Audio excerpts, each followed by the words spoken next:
쉽게 고함 없는 고로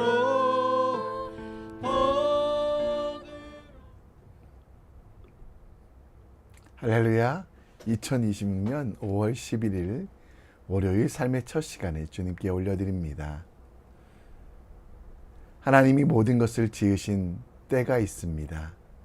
하나님은 아름답게 하시며 우리에게 측량할 수 없는 은혜를 주시는 그때, 반드시 있는 그때를 기다리며 오늘을 거룩하게 하나님의 뜻대로 하나님의 기쁨으로 살아가는 믿음의 사람 되기를 우리 함께 기도합시다. 이 아침에 우리의 믿음을, 신앙을 사도신경을 통해 고백합니다. 전능하사 천지를 만드신 하나님 아버지를 내가 믿사오며 그 외아들 우리 주 예수 그리스도를 믿사오니 이는 성령으로 잉태하사 동정녀 마리아에게 나시고 본디오 빌라도에게 고난을 받으사 십자가에 못 박혀 죽으시고 장사한 지 사흘 만에 죽은 자 가운데 다시 살아나시며 하늘에 오르사 전능하신 하나님 우편에 앉아 계시다가 저리로서 산자와 죽은 자를 심판하러 오시리라. 성령을 믿사오며 거룩한 공회와 성도가 서로 교통하는 것과 죄를 사하여 주시는 것과 몸이 다시 사는 것과 영원히 사는 것을 믿사옵나이다. 아멘. 우리 함께 찬송가 86장 찬양합니다.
오늘 우리가 볼 하나님 말씀은 창세기 40장 1절로 23절입니다. 함께 읽겠습니다. 제40장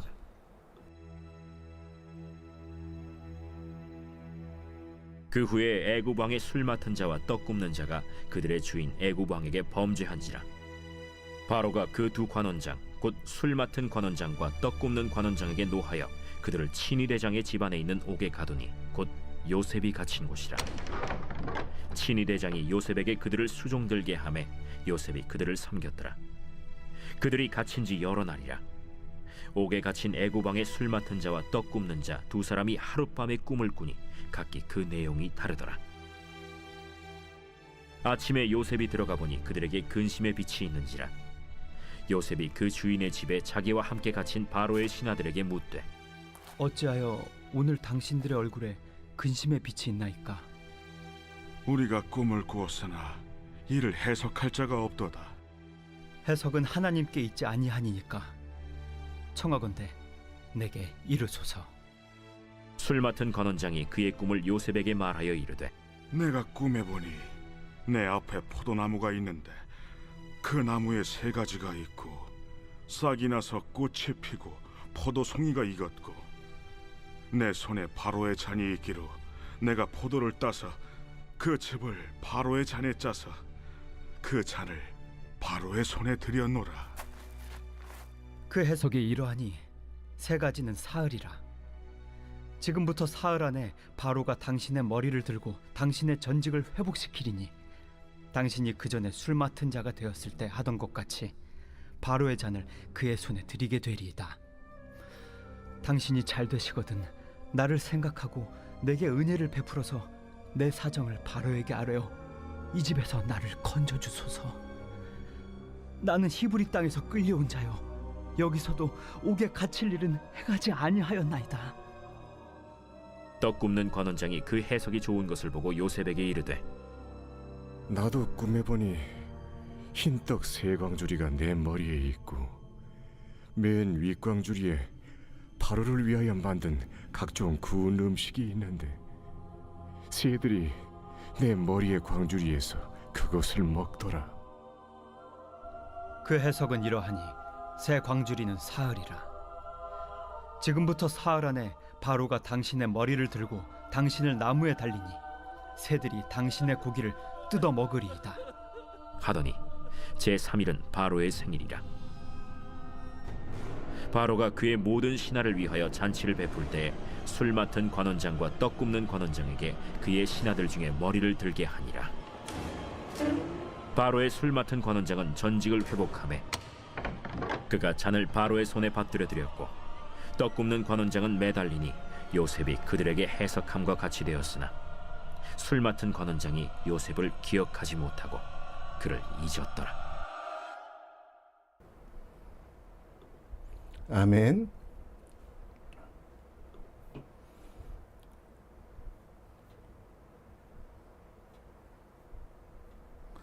창고에서 창업했던 스티브 잡스는 애플 컴퓨터를 만들며 큰 기업체를 만들게 됩니다. 그러나 1985년 잡스는 자신이 영입한 CEO 존 스컬리와의 경영권 분쟁에서 패배하며 애플에서 쫓겨나게 됩니다. 하지만 그는 좌절하지 않고 컴퓨터 워크스테이션 회사인 넥스트를 설립하고 애니메이션 스튜디오인 픽사를 인수하며 재기의 발판을 마련했습니다. 그 사이 애플은 심각한 경영난에 빠졌고 새로운 운영체제가 절실했던 애플은 1996년 잡스의 넥스트를 인수하기로 결정합니다. 이듬해 1997년 잡스는 임시 CEO로 친정팀에 복귀하게 되고요. 복귀한 잡스는 복잡했던 제품군을 단순화하고 아이맥, 아이패드, 아이폰을 잇따라 성공시키며 파산 직전의 애플을 세계 최고의 기업으로 탈바꿈시켰습니다. 그가 생전에 했던 말처럼 이 시련은 그를 더욱 단단한 혁신가로 만드는 계기가 되었다라고 합니다. 창세기 40장 1, 2절은 노예로 팔려간 요셉, 그리고 그 애굽에서 보디발의 아내의 거짓 누명으로 감옥에 간 요셉의 모습이 보입니다. 그 요셉은 아무 죄가 없었지만 감옥에 가게 되었고요. 그리고 그 감옥에서도 맡겨진 일들을 잘 했습니다. 그러다가 함께 수감된 두 관리들을 그는 만나게 되는데요. 두 관원장 각기 다른 꿈을 꾸고 근심에 빠지자 요셉은 해석하여 하나님께서 모든 것들을 주관하심을 이야기합니다. 술 맡은 관원장에게는 사흘 안에 복직될 것을, 떡 굽는 관원장에게는 사흘 안에 나무에 달릴 것이라는 심판의 메시지를 전합니다. 요셉은 술 맡은 관원장에게 잘 해달라고, 자신의 억울함을 풀어달라고 이야기했지만 그는 관직에 복귀한 이후에 요셉에 관하여 잊어버렸습니다. 요셉은 꿈꾸는 사람이었습니다. 인생의 하락곡선 위에서 또 환란 속에서 그는 그 꿈을 잊어버리지 아니하고 오히려 그 꿈을 더 정확하게 확인해가며 기다리고 인내하는 삶을 살았습니다.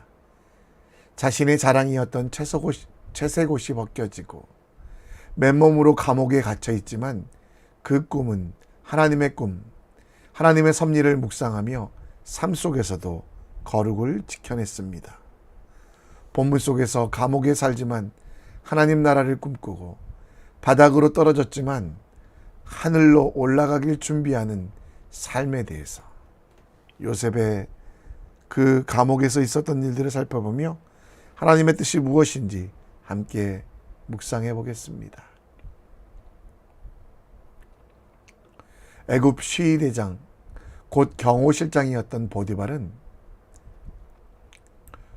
요셉을 그 집의 가정총무로 두었습니다.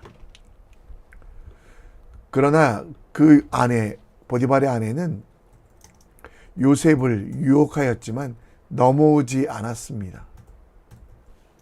오히려 도망치려고 하자 그의 옷을 붙잡고 그를 고발하여 감옥에 넣게 됩니다. 요셉은 감옥에 가서도 당당하게 살았습니다. 창세기 39장 23절에 보면 간수장은 그의 손에 맡긴 것을 무엇이든지 살펴보지 아니하였던 이유, 이는 여호와께서 요셉과 함께 하심이라. 여호와께서 그를 범사에 형통하게 하셨더라. 1절에 보면 형통과는 상관없는 요셉의 이야기입니다. 억울함이 가득한 감옥 생활. 그러나 그는 하나님께서 그를 반드시 들어 쓰실 것을, 형통하게 될 것을 믿으며 그에게 맡긴 감옥에서의 모든 일에 최선을 다합니다. 그곳에서 술 맡은 자와 떡 맡은 자, 당시 최고의 제국이었던 애굽 왕의 부하들을 보게 됩니다. 이들은 요리사가 아니라 왕의 측근으로 왕 옆에서 왕을 섬기던 이들이었습니다. 왕이 자신의 음식을 맡길 정도로 가장 신뢰하고 믿었던 고관들. 이들이 어떤 죄를 졌는지 알지 못하지만 감옥에 갇히게 됩니다. 4절에 친위대장 보디발은 요셉에게 그들을 수종들게 하며 요셉이 그들을 섬겼다라고 합니다. 그 갇힌 기간은 속절없이 흘러갑니다. 5절에 보면 옥에 갇힌 애굽 왕의 두 관원은 하룻밤 곧 같은 날에 각각 다른 꿈을 꾸게 됩니다. 7절에 보면 요셉이 그 주인의 집에 있는 감옥에서 자기와 함께 갇힌 바로의 신하들을 돌보았습니다. 요셉은 억울하게 갇힌 감옥이라는 절망적인 상황 속에서도 자신의 불행에만 매몰되지 않고 그는 함께 갇힌 관원장들의 얼굴빛이 좋지 않음을 즉시 알아챘습니다. 그리고 오늘 당신들의 얼굴에 근심의 빛이 있나이까 라고 하며 그들의 아픔까지도 살폈습니다. 요셉은 억울한 일이 얼마나 많겠습니까? 채색 옷을 입고 살던 곳에서 벌거벗겨져 소망도 없었습니다. 자신을 돌봐줄 아버지도 없었고 가족들도 없었던 그러나 그가 오히려 감옥에 갇혀있던 이들의 아픔을 살피는 여유를 가지고 있었습니다. 내가 힘들 때 어려울 때도 내게 매몰되지 않고 다른 이들의 얼굴에 근심의 빛이 있는 것을 보는 지혜가 요셉에게 있었습니다. 어두움 속에서도 분주함과 바쁨 속에서도 하나님께서 우리에게 맡기신 작은 일을 최선을 다하고 어려운 일들을 해야만 했습니다. 마태복음 25장 21절 말씀에 보면 그 주인이 이르되 잘하였도다 착하고 충성된 종아 내가 적은 일에 충성하였음에 내가 많은 것을 내게 맡기리니 내 주인의 즐거움에 참여할지어다 하고 혼자의 삶을 관리하기에도 분주하고 바쁜 요즘입니다. 그러나 우리는 하나님께서 우리에게 맡기신 일 그것이 하찮아 보여도 충성해야만 합니다. 요셉은 억울함 속에서도 모든 것이 하나님의 은혜라는 것을 깨닫고 감옥에서 충성을 다했습니다. 요셉이 성공하고 잘 나가는 사람뿐만 아니라 왕에게 버려지고 사형을 기다리는 사람에게도 충성을 다했다는 것을 보며 우리도 작은 일에 충성해야만 합니다. 하나님 앞에 작은 일은 없습니다.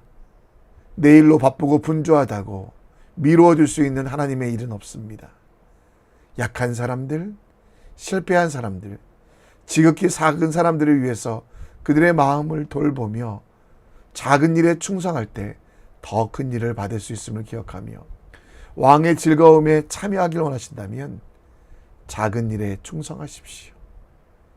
요셉은 지극히 작은 사람들을 대할 때 그들의 얼굴 표정까지 읽는 세심함을 달라고 기도했습니다. 나의 마음대로 대하지 아니하고 하나님께서 주신 사명이라고 기억하며 최선을 다해 섬깁니다. 우리의 상황이 핑계가 되지 않고 우리의 기분이 태도가 되지 않도록 해야만 합니다.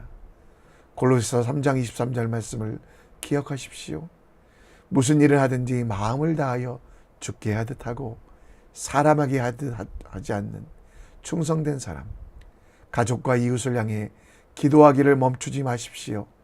약하고 부족한 이들을 돕기 위해 최선을 다하십시오.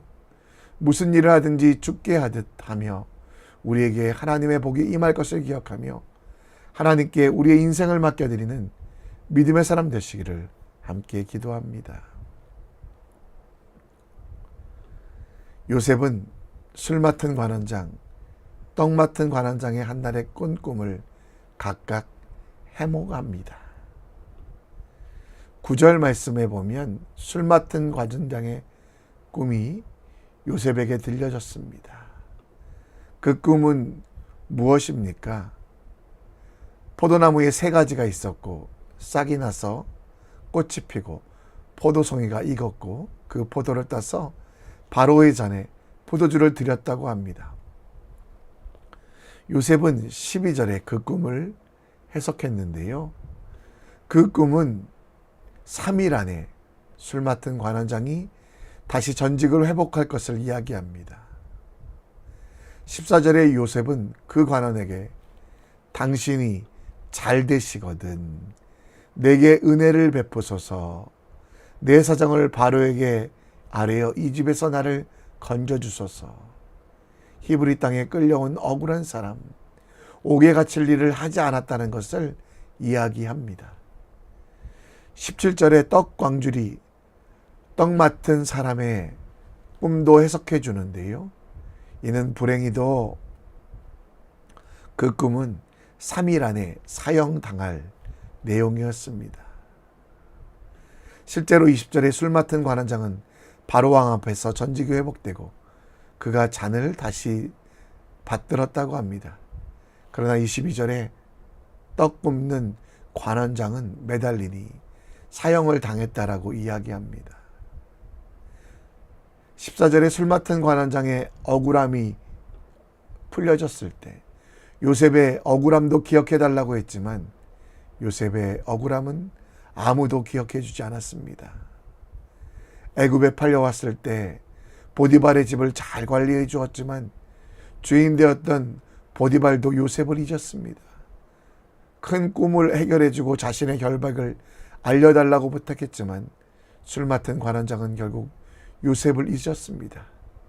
요셉은 사람을 믿었지만 그 사람은 요셉을 잊었습니다.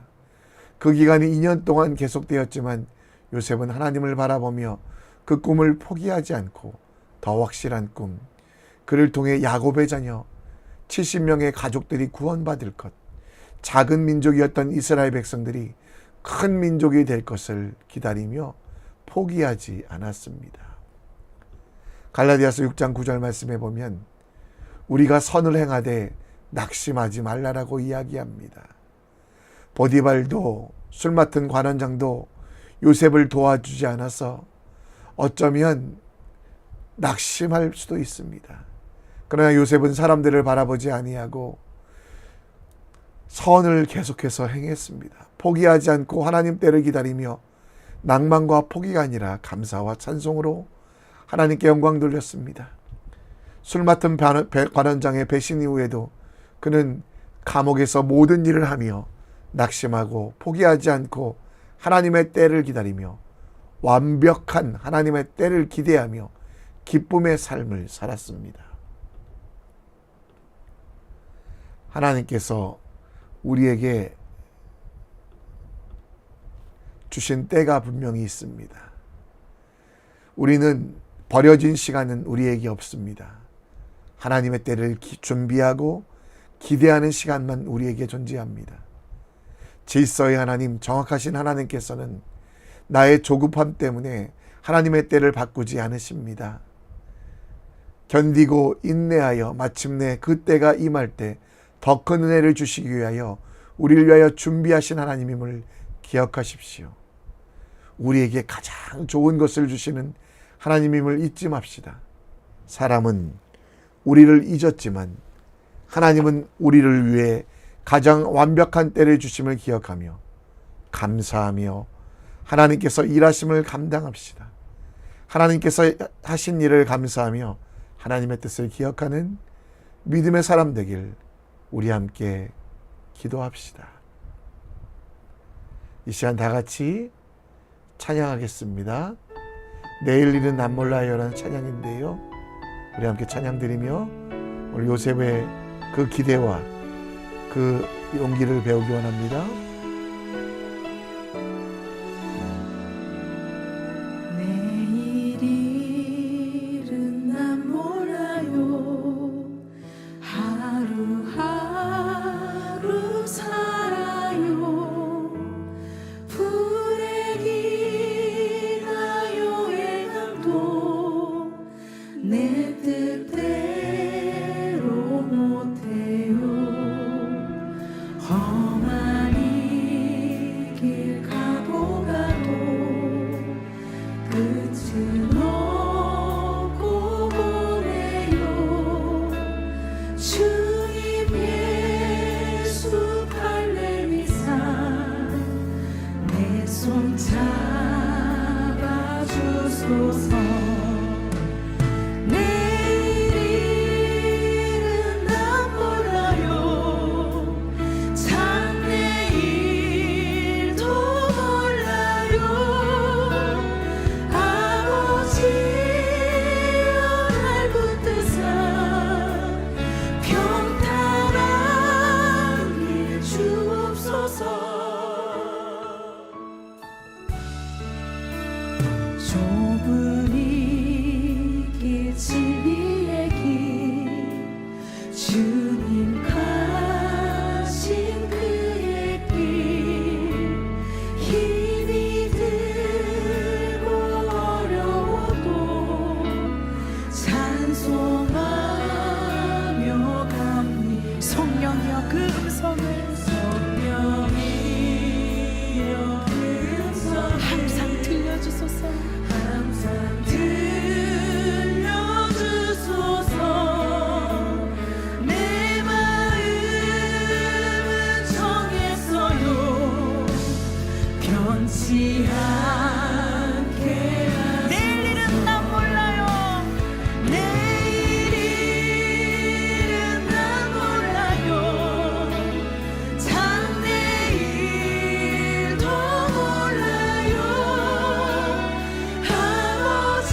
이 시간 기도하길 원합니다, 주님. 주소서. 내일을 알 수 없는 것이 우리